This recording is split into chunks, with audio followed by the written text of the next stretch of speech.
ঘৰৰ পৰা কিয় ওলাই আহিলা আৰু আমি এতিয়া কলৈ যাম? এই ৰাতিখন মোৰ কিন্তু ভয় লাগিছে। সোণজনী, তোমাৰ লগত মই থাকোঁতে তুমি অকণো ভয় নকৰিবা।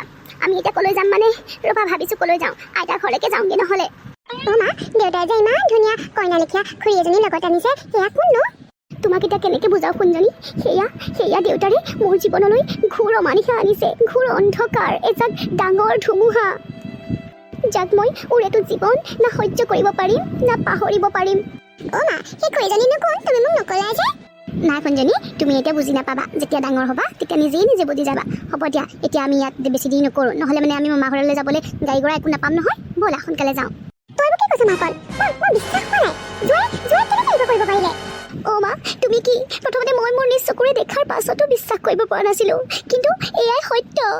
নহয় মাকন, হয়তো তোৰ কিবা ভ্ৰম হৈছে, নহ'লে জোঁৱায়ে তোৰ লগত ধেমালি কৰিছে। অ' মা, তুমি কি কোৱা? তুমি তোমাৰ জোঁৱাইক ইমান বিশ্বাস কৰা নাই? যদি ভ্ৰমেই হ'লহেঁতেন তেতিয়া মই এই ৰাতিখন এই কণমানি ছোৱালীজনী লৈ ইয়ালৈ নাহিলোহেঁতেন। ক'ৰ ছোৱালী আনিলে? এইবোৰ কিমান দিনৰ পৰা চলি আছিলে? তই কি অকণো গমেই নাপালি নে? নাজানো দাদা ক'ৰ ছোৱালী, আৰু এইবোৰ কেতিয়াৰ পৰা চলি আছিলে মই সেইবোৰো অকণো গম নাপালোঁ। এইটো ঘটনা হোৱাৰ পাছত তুমি যে চিধাই মাৰৰ ঘৰলৈ গুচি আহিলা, আমাক মাতি নিদিলা কিয়? আমিতো গৈ পেলাই কিবা এটা মোকাবিলা কৰিব পাৰিলোহেঁতেন। আৰু তুমি অকণমান ধৈৰ্য ধৰিব লাগিছিলে, অকণমান সহ্য কৰিব লাগিছিলে। এনেকৈ যে গুচি আহিলা, তুমি হাৰ মানি পেলাই গুচি অহা লেখিয়াহে হ'ল। অ' মই নোৱাৰিলোঁ। মই ধৈৰ্যও ধৰিব নোৱাৰিলোঁ আৰু সহ্যও কৰিব নোৱাৰিলোঁ। আৰু তোমালোকক তালৈ মতাৰ কথাটো মই সেই সময়ত ভাবিবই নোৱাৰিলোঁ। সেই সময়ত মোৰ অৱস্থাটো কি হৈছিল মই তোমালোকক এতিয়া বুজাব নোৱাৰোঁ। সেইকাৰণে বিয়াৰ আগত তোক আমি বুজাইছিলোঁ যে যিটো ল'ৰা তই ভাল পাইছ তাৰ বিষয়ে ভালকৈ জানি বুজি ল, তাৰ স্বভাৱ কেনেকুৱা, চৰিত্ৰ কেনেকুৱা, এইবোৰ ভালকৈ জানি বুজি লৈহে তাৰ লগত বিয়াত বহাৰ সিদ্ধান্ত ল। নাই, তই সেইটো সময়ত ক'ত আমাৰ কথা শুনিলি? তেতিয়া মই অকণো ভবা নাছিলোঁ দাদা, সি যে মোৰ লগত তেনেকুৱা এটা কৰিব। আৰু মই তাক সঁচা অন্তৰেৰে ভাল পাইছিলোঁ, সেইকাৰণে একো নভবাকৈয়ে তাৰ লগত মই বিয়াত বহাৰ সিদ্ধান্ত ল'লোঁ। তুমি যে নিজে চাই চিতি ভাল পাই পেলাই বিয়াত বহিলা, এতিয়া তোমাৰ লগত যিখিনি ঘটিছে তাত কিন্তু আমাৰ কোনো কৰিবলগীয়া নাই দেই। যদি আমি ঘৰৰ পৰা যদি চাই দিয়া পাছত বিয়াত বহিলাহেঁতেন বা ঘৰৰ মানুহে ঠিক কৰা ল'ৰাৰ লগত বিয়াত বহিলাহেঁতেন, তেতিয়া আমি কিবা এটা কৰিব পাৰিলোহেঁতেন, কিন্তু এতিয়া কিন্তু আমাৰ কোনো দায়িত্ব নাই। মই ভাবোঁ এতিয়া সেইবোৰ কথা পতাৰ সময় নহয়। ব'ল মাকন, হাত মুখবোৰ ধুই লৈ কিবা এটা খাই ল'বি ব'ল। আমাৰ পুতলাজনীক মই মনেই কৰা নাই নহয়। সোণজনী, আহা আকৌ, আহা ওচৰলৈ আহা। তুমি মোৰ লগত কেনেকৈ এনেকুৱা কৰিব পাৰিলা ত্ৰৈলোক্য? কেনেকৈ পাৰিলা? মোৰ তোমাৰ প্ৰতি থকা ভাল পোৱাত, তোমাৰ প্ৰতি থকা শ্ৰদ্ধাত এনেকুৱা কি কম হৈ গ'ল ত্ৰৈলোক্য, যাৰ বাবে তুমি মোৰ লগত ইমান ডাঙৰ বিশ্বাসঘাতকতা কৰিব পাৰিলা? মোৰ অন্তৰত ইমান বেয়াকৈ আঘাত দিলা। জানা, তোমালোকৰ সেই ৰূপটো দেখি মোৰ ভৰিৰ তলৰ মাটি নাইকিয়া হৈ গৈছিল। মোৰ এনেকুৱা লাগিছিল যে মই এতিয়াই চিপচৰি লৈ মৰি থাকিম, কিন্তু নোৱাৰোঁ। অন্য নহ'লেও মোৰ ছোৱালীজনীৰ কাৰণে নোৱাৰোঁ মই মৰিব। তোমাক ত্ৰৈলোক্য, তোমাক সেইটো ৰূপত কেতিয়াবা দেখিম বুলি মই কেতিয়াও কল্পনা কৰা নাছিলোঁ। অন্য কোনোবা পত্নীয়ে নিজৰ স্বামীক অন্য মহিলাৰ লগত সহ্য কৰিব পাৰিলেও অন্ততঃ মই নোৱাৰোঁ, কাৰণ মোৰোতো এটা আত্মসন্মান আছে। আপুনি কিন্তু দিনক দিনে বৰ দেৰি কৰিবলৈ লৈছে দেই। অকণমানতো অহাটো সোনকাল কৰিব। কিমান আৰু ৰৈ থাকিম আপোনাৰ কাৰণে? ভোক লাগি যায়গৈ আৰু পাই। যাওক, আপুনি আকৌ কি মোৰ মুখলৈ চাই পেলাই ভেবা লাগিলে? সোনকালে ফ্ৰেছ হৈ আহক। মই কৈছোঁ ভোক লাগিছে বুলি, সোনকালে ভাতকেইটা খাওঁ আকৌ। তুমি বাহিৰতে ৰৈ থাকিব নালাগে, সোমাই আহা ভিতৰলৈ। হেৰি, আপোনালোকৰ কোনোবা আহিছে মানে? আপুনি মোক আগতীয়াকৈ ফোন কৰি জনাব নোৱাৰিলে যে আপুনি কাৰোবাক লগত লৈ আহিব? কোন আহিছেনো? ৰ'বা, লাহে লাহে চব গম পাবা। কোন এখেত? হেৰি, আহক বহক আহক। আপুনি অকলে আহিছেনে আপোনাৰ হাজবেণ্ডৰ লগত আহিছে? মাকন, এখেতক মই লৈ আহিছোঁ, মানে মোৰ পত্নী কৰি লৈ আহিছোঁ।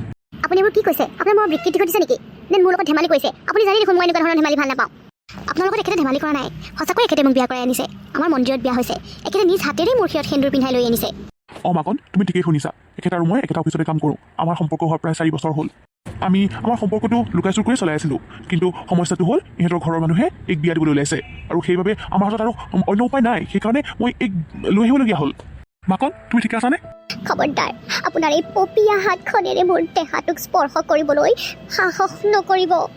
হে হৰি, এইবোৰ দেখাৰ আগতে তুমি মোক মাৰি নিনিলা কিয়? মই তোমাৰ ওচৰত এনে কি অপৰাধ কৰিছিলোঁ ভগৱান, যাৰ বাবে তুমি মোক ইমান ডাঙৰ শাস্তি দিলা? মোক তুমি ভুল নুবুজিবা মাকন। এই লগত কেতিয়ানো মোৰ প্ৰেম হৈ গ'ল মই ধৰিবই নোৱাৰিলোঁ, আৰু এক মই আনৰ হৈ যাবলৈ কেতিয়াও দিব নোৱাৰোঁ। সেইকাৰণে মই মোৰ নিজৰ কৰি লৈ আহিছোঁ। তুমি চাবাচোন মাকন, তুমি, মই, মোৰ ছোৱালী আৰু এই একেটা ঘৰতে বহুত শান্তিৰে থাকিব পাৰিম। বাইদেউ, এখেতে ঠিকেই কৈছে। আপুনি অকণো চিন্তা নকৰিব। আমি 4টা অতি মিলা প্ৰীতিৰে এইটো ঘৰতে থাকিম। খবৰদাৰ, মোৰ ছোৱালীৰ নাম তই এই মুখখনেৰে ভুলতো নলবি। চালা পিশাচিনী, তই মোৰ সংসাৰখন ভাঙি তোৰ গাত হাত নপৰিল, এতিয়া তই মোৰ ছোৱালীজনীকো গোটেই গিৰিবলৈ বিচাৰিছ। তই কি ভাবিছ ত্ৰৈলোক্য তই মই মোৰ ছোৱালী আৰু তই এই গোটাই দিয়া সতিনীজনী একেটা ঘৰতে সুখেৰে থাকিম হা হা চালা তোৰ লাজ লগা নাই তই যেতিয়া ইজনীৰ প্ৰেমত পৰিছিলি তেতিয়া তই মোৰ কথা অকণো মনলৈ নানিলি তইতো মোকো ভাল পাই বিয়া কৰাইছিলি পাখণ্ড আৰু এতিয়া কৈছ একেলগে একেটা ঘৰতে থাকিম খবৰদাৰ তই যাতে মোৰ আৰু মোৰ ছোৱালীৰ কাষ কেতিয়াও নাচাপ যদি কেতিয়াবা চাপিবলৈ হয় তোৰ কাৰণে ভাল নহ'ব তোৰ ডিঙি কাটি মই হাতত লৈ পুলিচৰ ওচৰলৈ যাম এটা কথা তই কাণ খুলি শুনি ল তই যাতে কেতিয়াও মোক আৰু মোৰ ছোৱালীক বিচাৰি নাযাওঁ অ' মা তুমি মোক কলৈ নিবলৈ লৈ আহিছা অ' দেতা চোৱাচোন মায়ে অথনিৰ পৰা কান্দি আছে মই কৈছোঁ নাকান্দিবা বুলি কিন্তু মায়ে শুনাই নাই তুমিয়ে বুজোৱাচোন মাক তুমি বুজালে মায়ে বুজিব কান্দিবলৈ মানা কৰাচোন মা মাজনী বলা এতিয়া ইয়াৰ পৰা যাওঁ মই দেউতাৰ লগত খেলাই নাই সদায় দেউতাৰ লগত খেলোঁ আজিও খেলিম আকৌ তুমি মোক ক'জলৈ নিম বুলি ভাবিছা অকণমান লাহে লাহে আনিবা অ' আজি দেউতাৰ লগত খুৰী এজনীকো লৈ আহিছে দেখোন অ' দেউতা মোৰ লগত খেলিবলৈ লৈ আনিছা ন নাই তোৰ পৰা আঁতৰি অহাৰ সিদ্ধান্ত তোৰ ছোৱালীক তোৰ পৰা আঁতৰাই অনাৰ সিদ্ধান্ত মোৰ ভুল হ'ব নোৱাৰে মই সঠিক সিদ্ধান্তই লৈছোঁ তোৰ লেখীয়া পাখণ্ড বকেক এটাৰ ওচৰত মই মোৰ ছোৱালী থ'ব নোৱাৰোঁ নহ'লে তাইৰো গোটেই জীৱনটো ধ্বংস হৈ যাব